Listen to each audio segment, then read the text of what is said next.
Hai semua, selamat datang di channel Baca Saham. Pada video ini, kita akan bahas satu topik dengan judul Saham ini terus naik dan tidak mau turun. Untuk itu, simak video ini sampai habis ya, agar mendapat pemahaman yang utuh. Saat ini, Mimin mau bahas satu saham yang sudah lama berada di indeks LQ45. Dulunya, saham ini pernah turun signifikan, namun dalam beberapa waktu terakhir, harganya terbang dan bahkan sudah menghasilkan kenaikan yang cukup besar. Tidak hanya itu, dari sisi laba, perusahaan juga menghasilkan kenaikan signifikan, sehingga bisa dikatakan hal itu sejalan dengan kenaikan harganya. Kira-kira, dengan kondisi saat ini, apakah harga saham perusahaan ini masih menarik? Kita akan mengkaji lebih lanjut tentang perusahaan ini. Pembahasan akan dilakukan dari berbagai aspek dengan memperlihatkan kelebihan dan kekurangannya. Namun seperti biasa, materi yang disampaikan hanya dari sudut pandang pribadi dan bukan rekomendasi. Tidak ada jaminan pasti profit apabila Anda mengikuti isi video. Ingat, saham instrumen investasi yang punya potensi kerugian, dan risiko selalu ditanggung Anda sendiri. Sebagai informasi, di akhir video Mimin akan menyampaikan nama sahamnya. Untuk itu, nonton sampai selesai ya. Oke, langsung saja masuk ke dalam pembahasan. Pertama, kepemilikan saham pemegang saham mayoritas. 65% saham perusahaan ini dimiliki oleh pemegang saham mayoritasnya, sedangkan jumlah yang beredar di masyarakat adalah sebesar 35%. Pemegang saham mayoritas punya kepemilikan sebanyak 65%. Angka yang tidak terlalu besar tapi tidak juga terlalu rendah untuk porsi pemegang saham mayoritasnya. Jumlah saham yang beredar di publik juga masih berada dalam kategori wajar jika dibandingkan perusahaan besar lainnya seperti BCA, BRI, Mandiri, dan lainnya. Hal berikut yang bisa kita amati adalah kepemilikan saham oleh top management. Kepemilikan saham oleh top manajemennya adalah sebagai berikut. Direktur perusahaan ini punya kepemilikan sebanyak 31.500 lembar saham. Dari sisi kepemilikan saham oleh top management, perusahaan ini kurang menarik. Kenapa? Dengan pencapaian kenaikan laba yang cukup besar, komisaris dan direksi perusahaan hanya punya kepemilikan yang sangat kecil. Bahkan jumlah lembar yang dimiliki masih kalah banyak dengan investor retail yang membeli saham ini. Kedua, kinerja neraca keuangan. Poin berikutnya yang bisa kita lihat dari perusahaan ini adalah dari aspek neraca. Berikut ini rangkuman kinerja neraca perusahaan untuk tahun 2017 sampai 2020. Total aset perusahaan mengalami kenaikan sebanyak 5,73% dalam 4 tahun dari yang awalnya berada di angka 30,01 triliun menjadi 31,73 triliun di tahun 2020. Sedangkan jika kita membandingkan dengan tahun 2019 yang punya nominal 30,19 triliun, aset perusahaan mengalami kenaikan sebanyak 5,10%. Bagaimana dengan liabilitasnya? Hutang perusahaan mengalami kenaikan sekitar 10,16% selama 4 tahun dari yang awalnya 11,52 triliun menjadi 12,69 triliun di tahun 2020.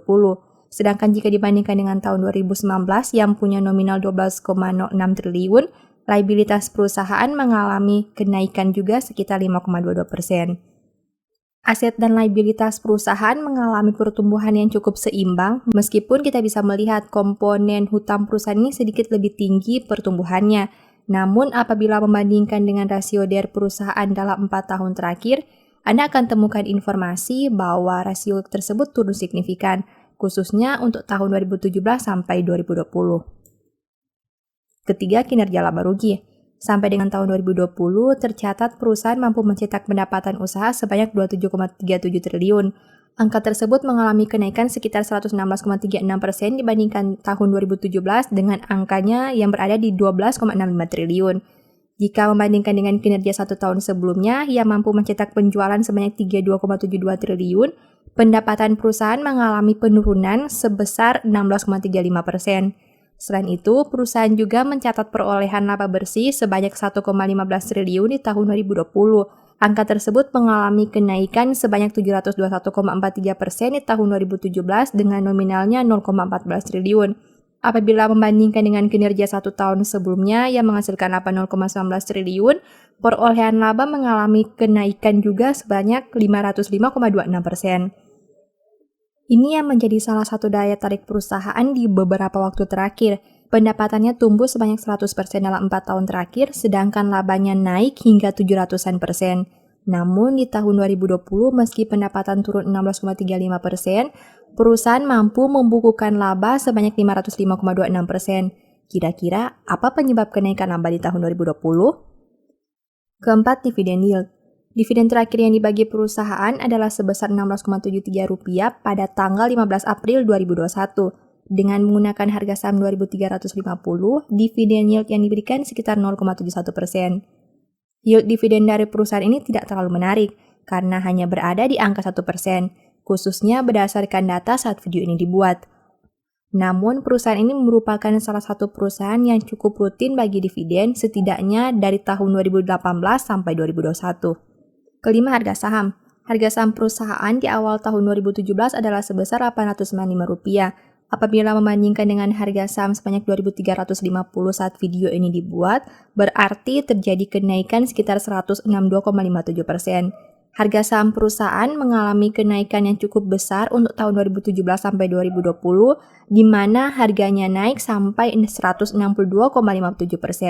Namun apabila melihat pada grafik yang ada, sebenarnya kenaikan tersebut baru terjadi sekitar 2 tahun terakhir, yaitu tahun 2019 sampai 2020. Keenam, punya peluang multi-bagger. Dengan menggunakan harga saham 2.350, pair saham ini berada di angka 22,40 kali dengan PBV 2,85 kali. Artinya saham ini dijual dengan harga yang berada di atas book value-nya. Saat video ini dibuat, book value perusahaan berada di angka Rp824. Apabila harga saham naik 1 kali lipat menjadi 4.700, berarti valuasi PBV saham ini berada di angka 5,70 kali. Valuasi saham ini sebenarnya terlihat sudah cukup premium dengan PER 22 kali dan PBV yang hampir 3 kali. Apabila harga saham naik 1 kali lipat dari harga saat video ini dibuat, artinya PBV saham ini bisa menjadi 5,7 kali. Mimin pribadi berpendapat bahwa hal ini cukup sulit dikarenakan harga saham perusahaan cukup naik signifikan karena adanya berbagai sentimen. Nah, setelah melihat beberapa aspek tadi, apakah Anda sudah mengetahui nama saham yang dimaksud? Sebenarnya Mimin sedang membahas saham Antam atau Aneka Tambang. Perusahaan ini listing sejak 27 November 1997 dan bergerak di sektor basic materials. Apakah Anda tertarik untuk menganalisa lebih lanjut saham ini? Ingat, informasi yang disampaikan pada video ini bukanlah rekomendasi atau ajakan membeli saham ini. Mimin hanya membagikan analisa sederhana dari satu saham, namun keputusan jual beli tetap berada di tangan Anda sendiri. Di akhir video, saya mau menyampaikan bahwa Baca Saham mempunyai 2 e-book saham yang mungkin saja bisa berguna bagi kamu. Pertama, The Stock Market, di mana berisi panduan bagaimana menganalisa fundamental dan laporan keuangan perusahaan dengan akurat, menentukan harga beli dan jual yang tepat, serta mengatur money management dalam membeli saham. Kedua, Analyst Report, di mana merupakan e-book 3 bulanan yang ditulis berdasarkan laporan keuangan perusahaan yang terupdate, memuat berbagai informasi mendetail mengenai fundamental dan kinerja perusahaan, baik itu informasi umum, anak usaha, manajemen, sekilas perusahaan, beda laporan keuangan, analisa neraca dan laba rugi, dan sampai penentuan harga beli dan jual yang ideal. Singkatnya, stock market merupakan cara bagaimana menganalisa, dan analysis report merupakan hasil analisa yang sudah Mimin lakukan. Apabila ingin melakukan pembelian, silakan DM saja di Instagram @bacasaham atau WA ke nomor yang tertera di layar. Sebagai penutup, saya mau mengutip satu statement yang semoga bisa menjadi semangat bagi teman-teman.